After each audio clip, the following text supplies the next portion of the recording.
Bienvenue sur Destination Crypto, le podcast qui vous emmène sur les sentiers tortueux de la crypto-monnaie. Je m'appelle Thibaut Coussin, je suis auteur et coach crypto. Ma mission, c'est de vous aider à comprendre l'univers de Bitcoin afin que vous profitiez de ce marché en pleine croissance. Si ce sujet vous intéresse, je vous invite à vous abonner et à reprendre un peu de café pour attaquer cet épisode. Vous êtes prêts ? Allez, c'est parti.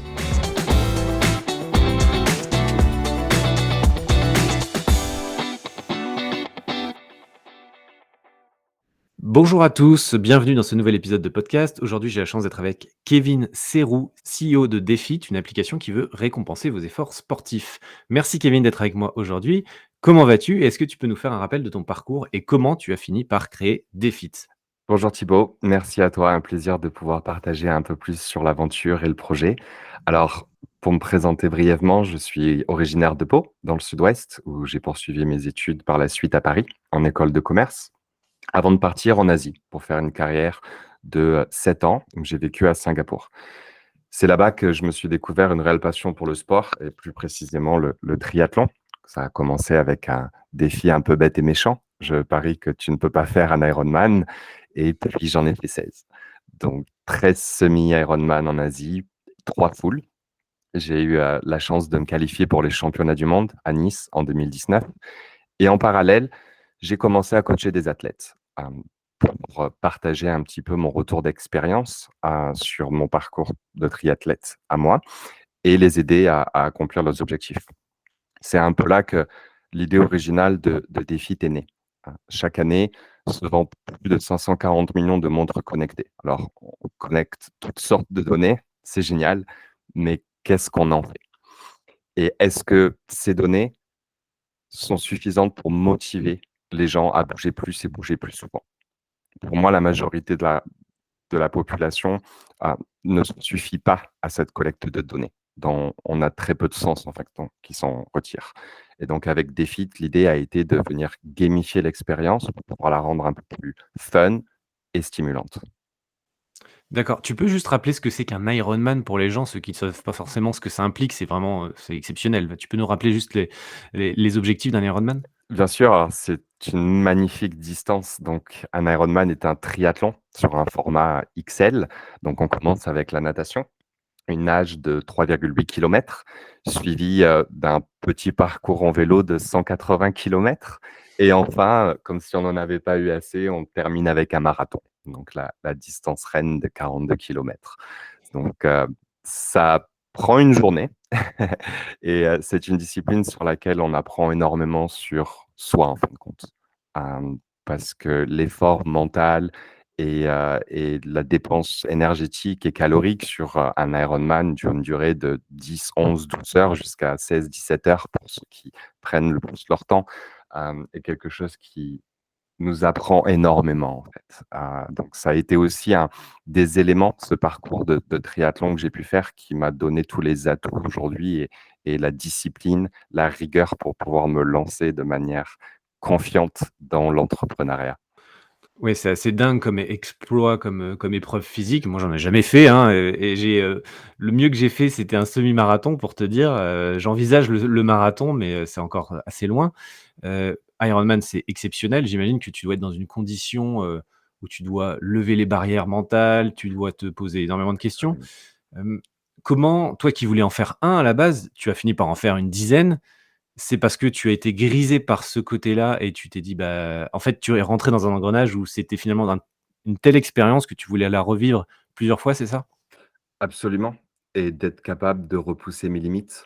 Le 1er semi-Ironman que j'ai fait, alors je faisais beaucoup de musculation avant, donc j'avais, pris énormément de masse. Je crois que j'étais autour de 92 kilos à un moment donné, et le premier a été très difficile. Donc sur ce semi-Ironman, j'avais fini en 7h59 au bord de l'épuisement, hem et je me suis dit que je pouvais sûrement faire mieux.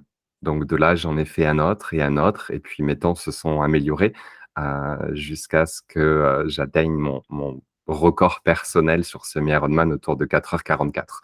Heu, donc en commençant à 7h59, ça a été une belle amélioration sur 3-4 ans. Ouais, c'est énorme et est-ce qu'il y en a un qui t'a marqué plus qu'un autre? Forcément pour moi la Thaïlande, alors j'étais en Asie, hein, donc j'ai fait, la Corée, Thaïlande, l'Indonésie, la Malaisie, l'Australie, le Vietnam, beaucoup que j'ai fait plusieurs fois. La Thaïlande est tout particulier parce que ça a été ma meilleure course d'un point de vue athlétique, physique et performance. La Corée reste aussi exceptionnelle parce que mon papa était là. C'était mon tout premier Ironman sur la distance complète et donc pouvoir partager ce moment-là avec lui jusqu'à le franchissement de la ligne d'arrivée a un moment assez exceptionnel pour pouvoir célébrer ça avec mon père et tous ceux qui m'ont suivi. Ouais, c'est des moments qu'on peut pas reproduire, comme ça, au quotidien, en tout cas très intéressant. Merci pour ton retour. Tu peux nous dire du coup comment tu es amené à créer Defeat et un bref rappel de ton parcours, avant de créer Defeat? Bien sûr, alors en fait, ce que j'ai réalisé pendant ces années d'Ironman, c'était que je vivais un petit peu dans une bulle. C'est-à-dire que quand j'ai commencé le projet, en fait, je me destinais surtout à une population très athlétique et très performante dans le triathlon. Et en fin de compte, en sortant un peu la tête, de cette bulle-là, j'ai réalisé qu'on était, peut-être le top 1 des athlètes qui participaient à ce type de course. Et en fin de compte, il y avait la grande majorité des gens qui, eux, n'avaient pas la discipline et la motivation quotidienne pour aller pratiquer de l'activité sportive et faire du sport. Et j'ai même vu, bien évidemment, des gens qui écrivent des biographies sur leur Ironman, qui est un challenge d'une vie. Et en fin de compte, moi et mon groupe d'amis, on était déçus si on ne faisait pas un podium sur la course, alors qu'en fin de compte, 99 des gens souhaiteraient juste en finir un. Donc en fait, j'ai réorienté un peu le projet sur cette majorité, en fait, et trouver des éléments pour pouvoir venir gamifier et récompenser l'effort. Donc comment est-ce que nous allons motiver les gens, pour justement pouvoir pratiquer plus d'activité physique? On sait aujourd'hui que c'est un énorme challenge, dont Decathlon s'est aussi intéressé à publier un rapport sur comment mettre ou remettre les Français au sport. Il est estimé que sur la décennie à venir, plus de 500 millions de personnes vont développer des maladies cardiovasculaires liées au manque d'activité physique. Donc l'objectif de Defeat, c'est venir leur donner cette petite incentive qui va les motiver à bouger plus fréquemment et à bouger plus souvent. Alors on a développé en fait, 3 modes de jeu afin de rendre déjà l'application accessible à tous et puis faire évoluer le parcours des utilisateurs. On a un mode free to play qui, lui, ne requiert aucun investissement et permet de collecter un jeton, donc un jeton en crypto-monnaie, DeFi, pour chaque activité de marche, de vélo, de course à pied ou de natation d'au moins 30 minutes. Ensuite, on a le club member. Le club member permet, lui, d'accumuler un plus grand nombre de jetons. C'est-à-dire qu'une fois qu'un utilisateur a acquis 3000 jetons, il devient bronze. Donc, on a plusieurs statuts de bronze, argent, or, etc. Et à partir de là, on rentre dans un modèle de jeu un peu plus gamifié. En fait, nous, on va étudier chaque seconde par seconde d'activité pour l'utilisateur et venir le récompenser par minute active à un certain taux. Par exemple, la course à pied, on va gagner ici 0,2 jetons de défi par minute active. Et puis, on a un troisième mode de jeu qui est prévu, lui, au premier trimestre 2023, avec le lancement de notre collection NFT qui va amener encore plus de fun. Chaque personnage sera spécialisé dans une discipline avec un certain talent et des propres attributs uniques comme l'efficacité, l'endurance, le style, et permettra de gagner encore plus de récompenses. C'est passionnant parce que, toi, tu es un profil ultra sportif et tu es le plus à même de gérer une application comme ça qui doit motiver les gens et on sait que ça a été compliqué, que ce soit avec les confinements et on a vu que des gens se remettaient au sport ou d'autres qui, du coup, se lançaient dans d'autres projets. Moi, j'ai surfé un peu sur la vague, on va en parler un peu, de Stephen parce que c'était vraiment, une sacrée dynamique à un moment donné et puis je suis dans l'univers un peu crypto, donc c'était assez simple pour moi de me lancer. Mais je me suis vu, me lever tous les matins à 6 heures pour aller courir, autour de moi, des gens se sont mis à marcher, à courir, presque tous les jours, grâce à c'est comme tu le dis, l'incentive, le fait de pouvoir gagner un jeton, ça fait toute la différence et ça motive, énormément les gens et ça change leur routine. Donc là, moi, je suis très intéressé par Defeat parce que, j'ai envie de voir ce que ça va proposer. Dans les différents modes que tu me proposes, donc il y a le free to play, donc celui-là effectivement tout le monde peut y accéder et gagner le jeton à partir de 30 minutes d'activité. Donc ça, c'est très bien parce que c'est quelque chose qui n'existait pas sur Stephen. Il fallait forcément, investir de l'argent pour démarrer. Donc là, sur Defeat, on peut quand même gagner des jetons sans à partir de zéro, si je puis dire, juste télécharger l'application.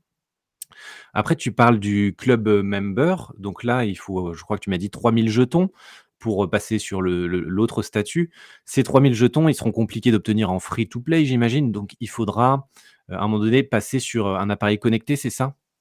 Alors, on n'est plus axé sur tous les appareils connectés pour tous les modes de jeu. Maintenant, l'objectif, c'est de proposer un chemin. Alors, bien évidemment, un utilisateur peut décider d'acheter du jeton Défit pour devenir bronze member plus rapidement. Mais ce qui m'intéresse aussi, c'est de pouvoir proposer un chemin aux utilisateurs free to play jusqu'à l'obtention de leur statut de club member. Et la manière dont on voit alors à la collecte d'un jeton par jour, en free to play, il va falloir du temps avant d'arriver à 3 000. Par contre, on va introduire aussi les challenges. Ce qui fait que ces jetons que tu collectes aujourd'hui quotidiennement vont te permettre, en étant free to play, de pouvoir, par exemple, réinvestir 10 jetons qui vont être équivalents à une dizaine d'activités dans un challenge sur lequel il y aura des gains plus importants. Par exemple, un challenge compétitif, qui sera, à celui qui complète le plus de distance de course à pied la semaine prochaine. Alors bien évidemment, si tu fais pas partie des gros coureurs, tu vas pas forcément aller t'inscrire à celui-là, mais aussi des challenges qui vont être plus accessibles à tous. Par exemple, il faut compléter 3 runs de 5 kilomètres la semaine prochaine pour être éligible et à partir de là, faire des loteries. Ce qui fait qu'en fait, il va véritablement y avoir un parcours, un cheminement pour chaque utilisateur free to play qui n'a pas forcément les moyens d'investir, mais de pouvoir participer, s'impliquer et également de pouvoir, grâce à ces challenges, obtenir des récompenses plus importantes et potentiellement devenir club member ou autre. C'est très intéressant ce que tu dis parce que ça rajoute tu gamifies vraiment, l'expérience, là où c'est pareil, sur Stephen, c'était pas le cas. On pouvait pas faire de challenge contre d'autres personnes et des compétitions qui te poussent vers le haut. Donc rien que pour ça, le free to play et le fait d'avoir, des challenges comme ça qui vont arriver, ça se dégage, des feeds se dégagent des autres applications existantes. Quel est le processus le plus simple pour démarrer sur, Defeat? Imaginons, moi j'aime marcher, j'aime courir, j'aime un peu nager. Quelles sont les premières étapes? Je télécharge l'application et ensuite qu'est-ce qui se passe? Qu'est-ce que je dois faire? Alors, c'est une question qu'on me pose souvent effectivement. Donc en fait, pour débuter, comme tu viens de le dire, il y a rien de plus simple. Télécharger l'application, créer un compte, connecter sa montre connectée. Donc on est aujourd'hui compatible avec la plupart des montres connectées qui existent sur le marché, que ce soit l'Apple Watch ou Garmin, Suunto, Polar. On vient d'ajouter Coros également, mais on pense aussi à ceux qui font du, vélo, en virtuel, via GoSwift notamment. Donc on est aussi compatible avec GoSwift. Et à partir de là, chaque activité, va permettre de visualiser son activité dans l'application Defeat et de venir cliquer le petit bouton récompense afin de collecter son jeton. Alors, depuis le lancement du mode Club Member, on a un taux de conversion de nos utilisateurs free to play en Club Member qui ne cesse de croître. Et ça, c'est extrêmement intéressant parce que je pense qu'il y a aussi une certaine confiance qu'il faut gagner de la part des utilisateurs et d'autant plus après, l'expérience Stephen dont on connaît tous, avant de pouvoir réinvestir dans un projet. Ce que j'aime avec le free to play, c'est qu'en fait, les utilisateurs nous découvrent et en fin de compte, ça leur donne quelques semaines ou mois, pour rejoindre notre communauté Discord, pour se renseigner sur le projet, sur l'équipe, sur la communauté, qui est juste incroyable et à partir de là, de prendre la décision ou non de devenir club member. Hem, on était à un taux à peu près de 9 de nos utilisateurs qui étaient club member pré-lancement et on est passé aujourd'hui à 24. Donc pour moi, ces chiffres sont extrêmement prometteurs et démontrent aussi la bonne santé du projet. On observe aussi que 51 de nos club members font du sport quotidiennement, contre seulement 19 des utilisateurs free to play. Et je pense que c'est lié à beaucoup de choses, mais aussi au fait que quand on a mis un billet dans quelque chose, que ce soit un abonnement à la salle de sport ou que ce soit un abonnement au club member sur Defeat, on a la petite motivation supplémentaire de se dire: «Il faut le rentabiliser» et donc du coup, ça me pousse à être actif quotidiennement. Hem, donc c'est un peu la démarche sur comment débuter avec Defeat et puis le cheminement que l'on observe aujourd'hui au sein de notre communauté. Alors, beaucoup de personnes, on parle souvent de ramener dans la population Web 2, dans le Web 3. C'est facile à dire, c'est pas évident pour tous. Il y a beaucoup d'événements auxquels je participe où on me demande comment acheter du DeFi. Ces derniers mois, je savais pas trop comment l'expliquer parce que d'une manière simple, on est listé aujourd'hui sur des échanges qui sont décentralisés principalement et en fin de compte, tout le monde n'est pas familier avec le process de swap de jetons. Donc nous avons lancé sur le site internet, il y a quelques semaines maintenant, une solution on-ramp en partenariat avec Indacoin, un opérateur européen agréé, pour acheter du jeton DeFi directement via carte de crédit à partir de notre site internet defeed.com. Donc là, tout de suite, la barrière d'entrée de comment obtenir du jeton euh, s'est évaporée. Et en fait, on a énormément de membres aujourd'hui, de gens qui ne sont pas familiers avec la crypto-monnaie et le Web3, qui achètent leur membership bronze, par exemple, directement à partir du site internet pour passer dans le mode de jeu Club Member. D'accord, oui, c'est indispensable de lever cette barrière. Je pense que vous avez très bien fait et je vais aller regarder parce que, j'ai pas vu encore cette possibilité-là, mais je vais aller regarder juste après, notre épisode. Je rebondis juste sur, ce que tu disais, les gens une fois qu'ils mettent un petit billet, ils se sentent, impliqués et en plus, Defeat, je dirais, est français.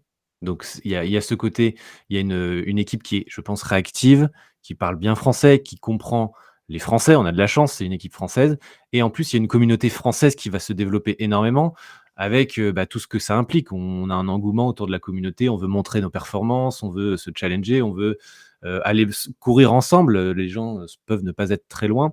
Donc ça, c'est vraiment un vrai plus que pareil, que j'avais pas sur d'autres applications. Donc ça peut vraiment, prendre très vite, je pense et c'est là où effectivement les équipes, faut qu'elles soient aussi bien calibrées pour pouvoir supporter l'afflux qui peut arriver et ne serait-ce qu'avec, comme tu dis, l'option de pouvoir acheter avec, sa carte bancaire et devenir club member, très vite. Bah, vous derrière, ça implique que va y avoir un afflux massif et voilà, faut réussir à tenir la charge. En tout cas, tout ça, c'est très intéressant. Donc tu m'as dit, moi, imaginons je veux marcher, j'aime courir, j'aime nager, donc il faut que je me procure un appareil connecté, donc une montre, par exemple. Moi, j'avais l'habitude d'utiliser la Polar il y a quelques années, donc j'achète ma Polar, je sais plus quels sont les modèles maintenant, mais M400 je crois à l'époque. Ça coûte, on va dire que ça peut coûter entre 50 € et 100 € à peu près un dispositif connecté comme ça, de mémoire? Sur les premiers prix d'entrée, oui, à peu près. Alors ça va dépendre des marques, de beaucoup de choses. Maintenant, on a aussi des options, pour courir avec le téléphone, avec notre mobile. Donc on est beaucoup plus axé effectivement sur les montres connectées, alors surtout en club member. Pourquoi? Tout simplement parce que les gains en jetons sont plus importants et qui dit gain ou qui dit argent dit forcément tricherie. Et ça, c'était un énorme problème sur énormément de projets Move to Earn. Pourquoi? Parce qu'il est très facile, on a tous vu un peu ce qu'on appelle les meeting farms ou d'autres processus de balancier, qui vous permettent avec votre téléphone de simuler, via le podomètre, de l'activité physique. Nous, aujourd'hui, alors, on est un peu moins regardant sur le free to play, donc effectivement, le mobile peut suffire. Par contre, sur l'intégration des montres connectées, on a développé pendant des mois un système d'anti-cheat qui, lui, va analyser les données seconde par seconde, que ce soit les données GPS d'activité, mais également la cadence, la fréquence cardiaque et énormément d'autres paramètres qui vont nous permettre de valider la légitimité d'une activité de marche, de course à pied, de vélo ou de natation. Et donc, en club member, effectivement, le mobile ne suffit pas dans beaucoup de cas parce que nous n'avons tout simplement pas assez de données pour pouvoir vérifier l'activité. Et pour nous, c'est extrêmement important.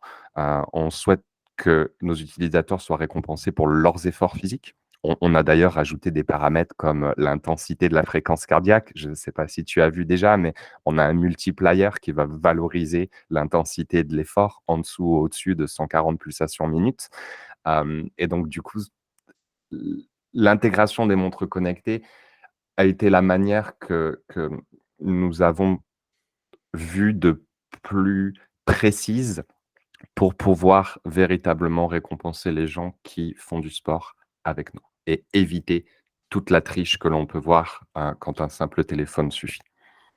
OK, mais c'est assez clair et même pour la personne qui veut pérenniser un peu son activité et qui veut être sûr de toucher ses récompenses, le fait d'avoir l'appareil connecté, ça fiabilise un peu l'envoi de données et le traçage.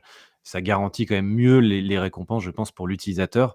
Donc mais OK, c'est très clair et c'est effectivement l'anti-cheat, c'est compliqué et complexe à mettre en place. C'est sûr que ça a dû vous prendre un peu de temps.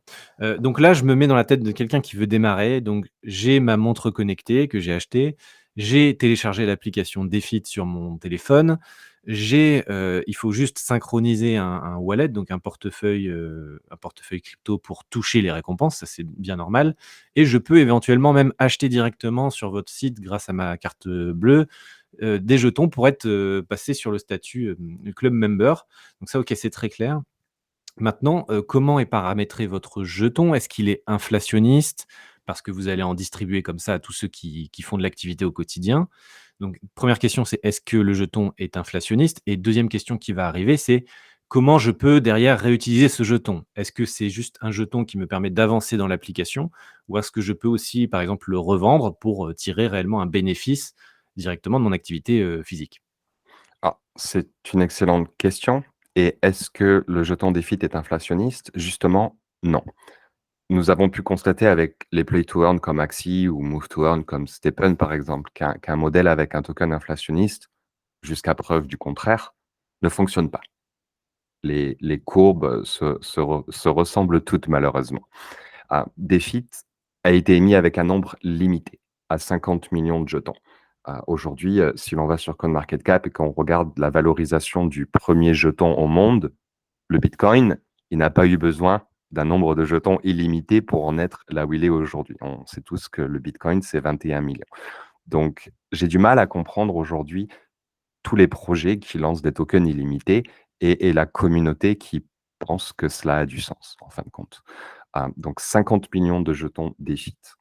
Maintenant, l'objectif, c'est venir donner un maximum d'utilité et de valeur à ce jeton, comme tu l'as dit, à des cas d'usage.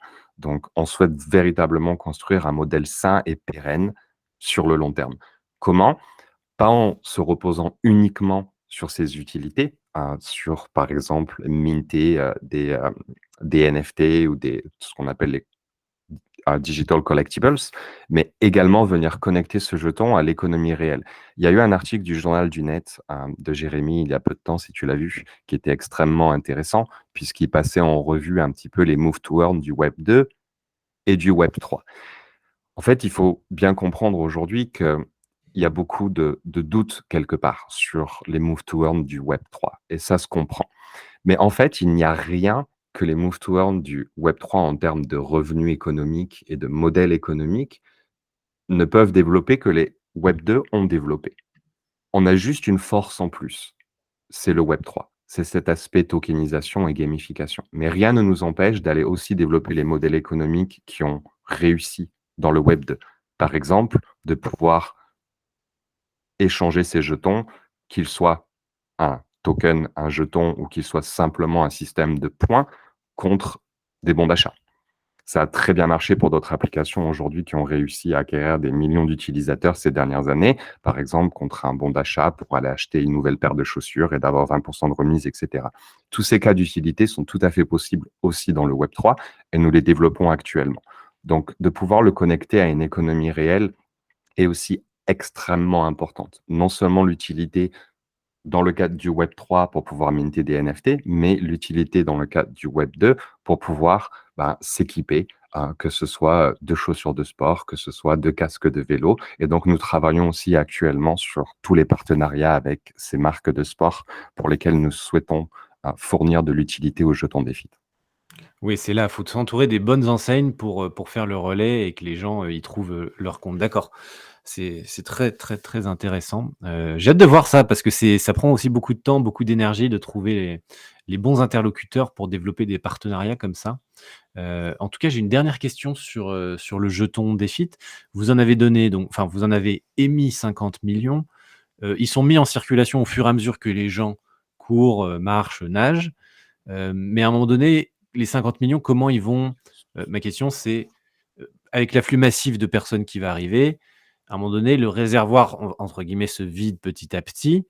Comment est-ce que ça va se mettre en place? Vous allez changer un peu la façon dont vont être reversés les défits aux gens quand vous voyez que, il y a maintenant, je sais pas, il y a 1 million d'utilisateurs, qui utilisent au quotidien l'application.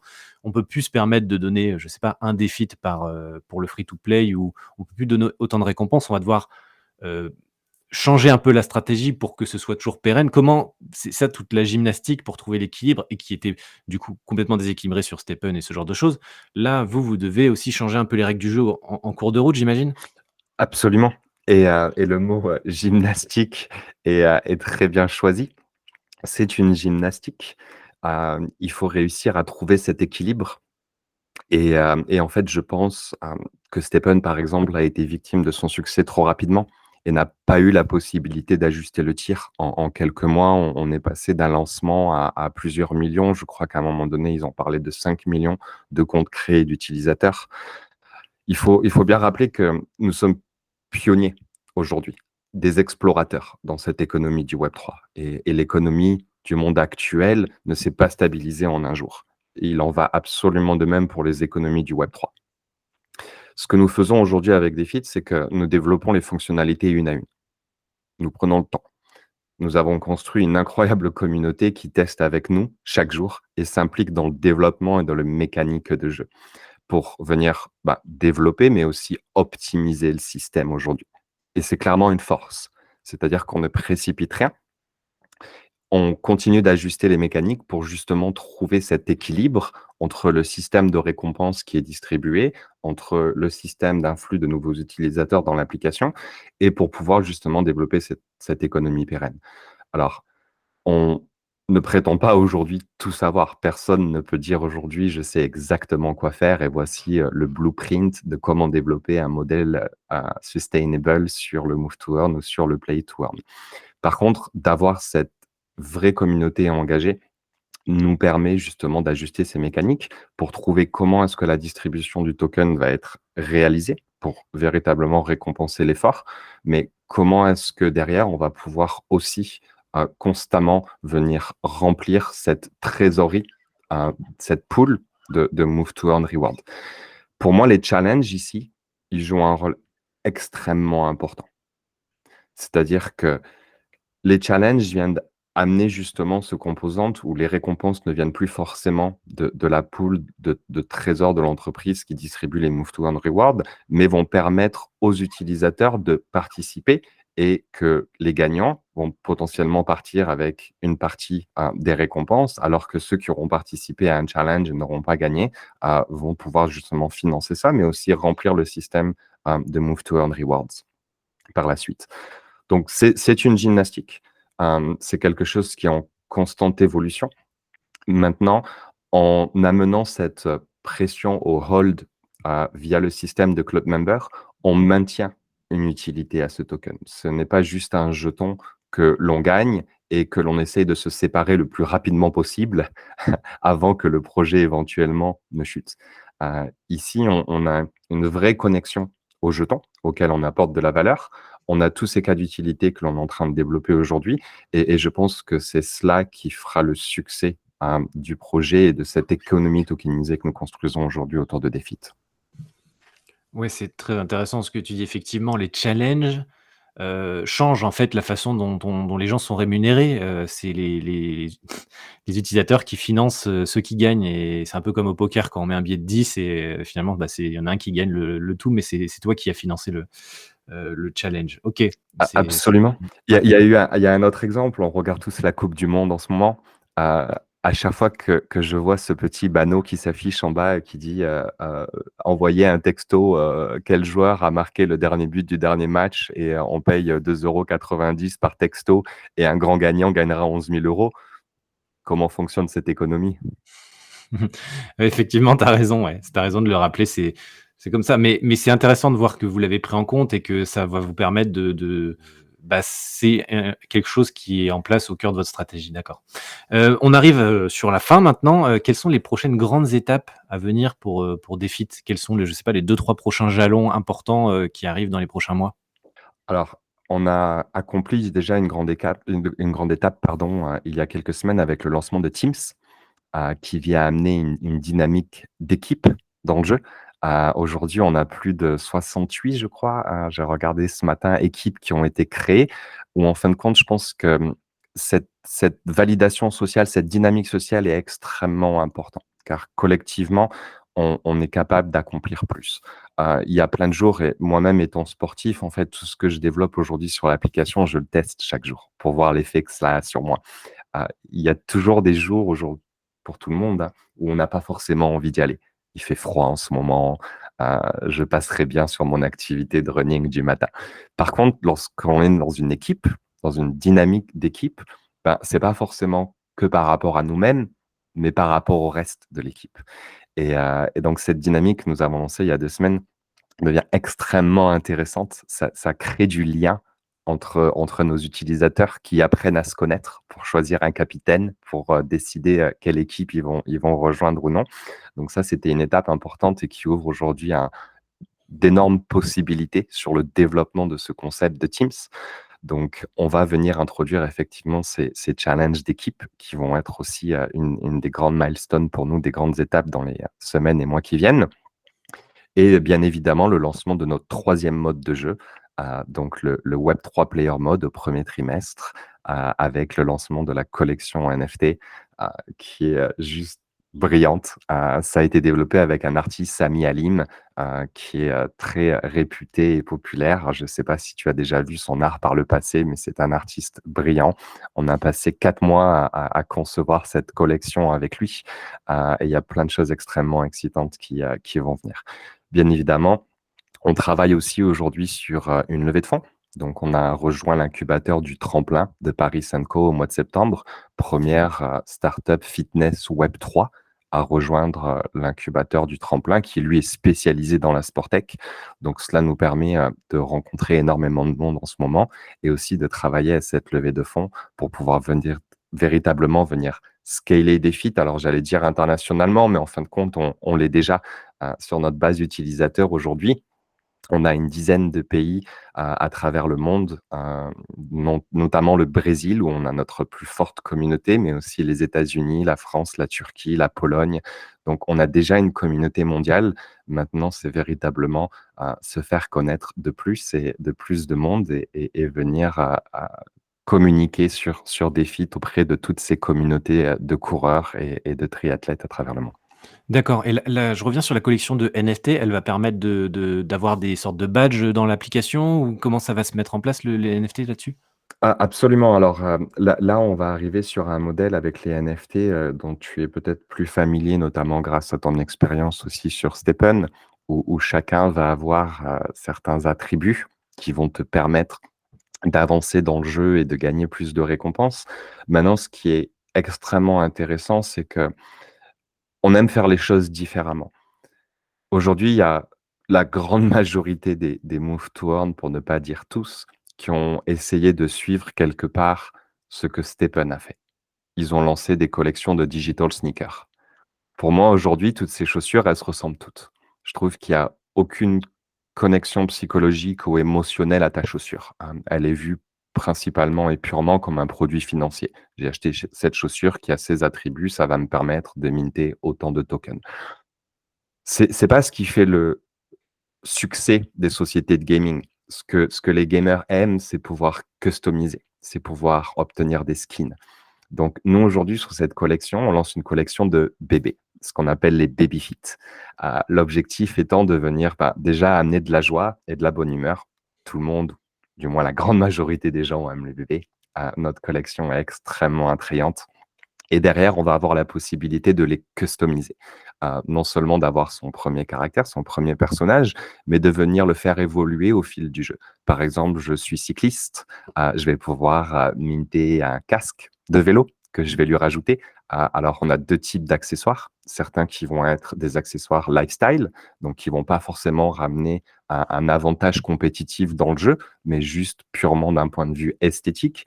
Mais on va aussi avoir les accessoires sportifs qui, eux, vont permettre un petit gain en efficacité sur certains types d'activités, comme un bonnet de bain pour la natation, par exemple, un casque de vélo, une casquette de runner, et cetera et des casques qui vont être plus ou moins aérodynamiques.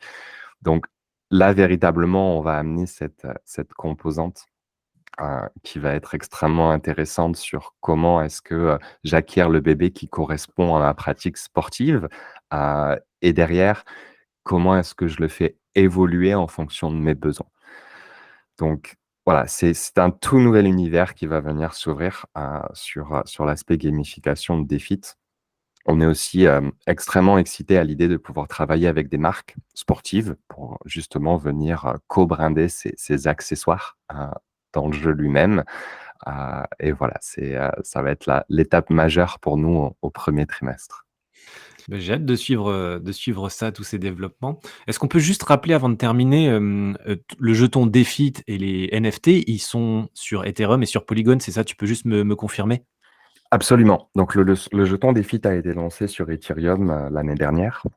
Aujourd'hui, on est passé sur la chaîne Polygon fin d'année 2021, tout simplement pour pouvoir développer les cas d'utilité. La DeFi sur Ethereum, c'est très bien quand on parle d'investissement de taille, du fait des gas notamment. Maintenant, ce n'est pas aujourd'hui quelque chose qui peut être utilisé dans des cas d'utilité de tous les jours, et c'est là où la layer 2 d'Ethereum Polygon, amène un environnement qui est quasiment gasless, mais tout avec les avantages, de décentralisation, de rapidité d'exécution de la chaîne Ethereum. Donc les cas d'utilité de Défit sur l'application sont aujourd'hui, développés sur le réseau Polygon. D'accord, c'est très clair. Est-ce que l'audience peut vous aider d'une quelconque façon, en vous suivant sur les réseaux sociaux? Mais est-ce qu'il y a autre chose qu'ils peuvent faire, si ce n'est aller, marcher et se lancer dans l'aventure avec vous? Mais, est-ce qu'il y a quelque chose qu'on peut faire pour vous? Bien évidemment, alors déjà nous suivre sur Twitter, rejoindre notre communauté Discord, c'est déjà beaucoup. La force et la beauté du Web3, elle réside dans sa communauté. Chaque jour, je vois de plus en plus de gens qui changent leur nom sur les réseaux sociaux, comme sur Twitter, mais aussi sur Strava, sur GoSwift, qui rajoutent le mot Défit. Je suis moi-même Kevin Défit sur Strava. On a une communauté qui ne cesse de croître, sur le réseau social de Strava aujourd'hui, où en fait notre communauté, à chaque activité, partage leurs statistiques de Défit et disent à leur connexion d'athlètes Strava: «C'est bien, vous faites du sport, vous gagnez rien. Moi, je fais du sport sur Défit et je gagne des jetons». C'est juste incroyable. Mais nous avons aussi aujourd'hui une vingtaine de volontaires qui participent au succès du projet en créant des communautés locales, que ce soit aux Philippines, au Brésil, en Turquie, en Pologne, et qui nous aident à traduire le contenu et à modérer les forums de discussion dans différents langages. Et en fait, c'est véritablement ça, cette beauté du Web3. C'est-à-dire qu'on travaille tous aujourd'hui ensemble, l'équipe, mais la communauté, au succès du projet. On sait très bien que réussir dans l'entrepreneuriat et dans la tech aujourd'hui, en tant que startup, c'est très difficile. La plupart ne voient pas le jour. Cette composante Web3, elle ramène encore plus de force à un projet startup, parce que la communauté s'engage, la communauté souhaite réussir et partager aussi, contribuer et partager le succès du projet, notamment à travers son jeton. D'accord et entre un Ironman et créer une entreprise, Web3, c'est quoi le plus difficile? C'est une excellente question. Alors, il y a beaucoup de rapprochements que l'on peut faire entre les 2, hein. On a parlé tout à l'heure de mes 16 Ironman, ils se sont pas tous bien passés. Je me rappelle de courses comme notamment un Ironman au Sri Lanka où j'étais vraiment sur une extrêmement bonne dynamique et sûrement, dans le meilleur état de préparation mentale et physique que je n'avais jamais été, et la course s'est très mal passée. J'ai pas du tout, obtenu le résultat que j'allais chercher. Ça m'a demandé des semaines, de pouvoir, justement prendre du recul et réfléchir à ce que j'avais fait, de mal sur cette course, à me poser des questions sur mes limites personnelles. Est-ce que, véritablement j'étais capable d'aller chercher cet objectif que je m'étais fixé? Et aujourd'hui, je pense que, dans l'entrepreneuriat, c'est des questions qu'on se pose très fréquemment, beaucoup de remises en question, mais en fin de compte, ce qui est le plus important, c'est cette discipline, déjà, de un, mais aussi cette régularité. C'est-à-dire que ce n'est pas quelque chose, ce n'est pas un sprint, c'est un marathon, et en fin de compte, de fournir les efforts chaque jour, pour contribuer aux étapes à venir et pour pouvoir atteindre ces objectifs, c'est ce qui fait que, ben, chaque petit ajout, chaque petite progression quotidienne, en fait, se rejoint dans un grand tout. Et aujourd'hui, je pense pas avoir été en mesure de faire ce parcours entrepreneurial jusqu'à maintenant si je n'avais pas eu ces années d'expérience dans l'Ironman. Ça veut pas dire que bien évidemment, c'est un must, mais ça veut dire que cela m'a apporté beaucoup. Maintenant, pour répondre à cette question, alors, j'ai atteint tous mes objectifs sur Ironman, pas tous. J'ai atteint beaucoup d'objectifs que je m'étais fixés. Je ne suis pas encore qualifié pour Hawaï, à Kona, ce qui est la Mecque du triathlon, donc il faudra que j'y revienne un jour. Euh, Aujourd'hui, d'un point de vue entrepreneurial, on a aussi atteint beaucoup d'objectifs, mais pas tous. Bien, bien loin de là. Tant qu'on ne sera pas 1 million d'utilisateurs sur des feats, on ne pourra pas dire qu'on a atteint les objectifs principaux. Les deux sont extrêmement difficiles. Les deux demandent beaucoup de rigueur, beaucoup de discipline, beaucoup de motivation quotidienne. Les deux sont des beaux challenges et je pense que la récompense à la fin est tout aussi belle. Chaque chose qui demande des efforts amène forcément une belle récompense à la fin. Eh ben, ça termine très bien cette interview. Je suis persuadé que le profil et tout ce que tu as enduré durant tes Ironman te servent au quotidien pour forger cette nouvelle entreprise Defit. Moi, je suis passionné par ce que Defit peut proposer. Je vais vraiment vous suivre avec attention et j'espère que cette interview a plu à l'audience. Et je mets bien évidemment tous les liens dans la description de cet épisode. Donc, allez suivre Defit sur les réseaux sociaux, allez voir le site internet, il y a toutes les informations. En tout cas, merci Kevin de nous avoir partagé tout ça aujourd'hui. Puis je dis à très bientôt à toute l'audience pour un prochain épisode de podcast. Salut à tous! Merci beaucoup Thibaut, merci à tous de nous avoir écoutés et à très vite sur Defit.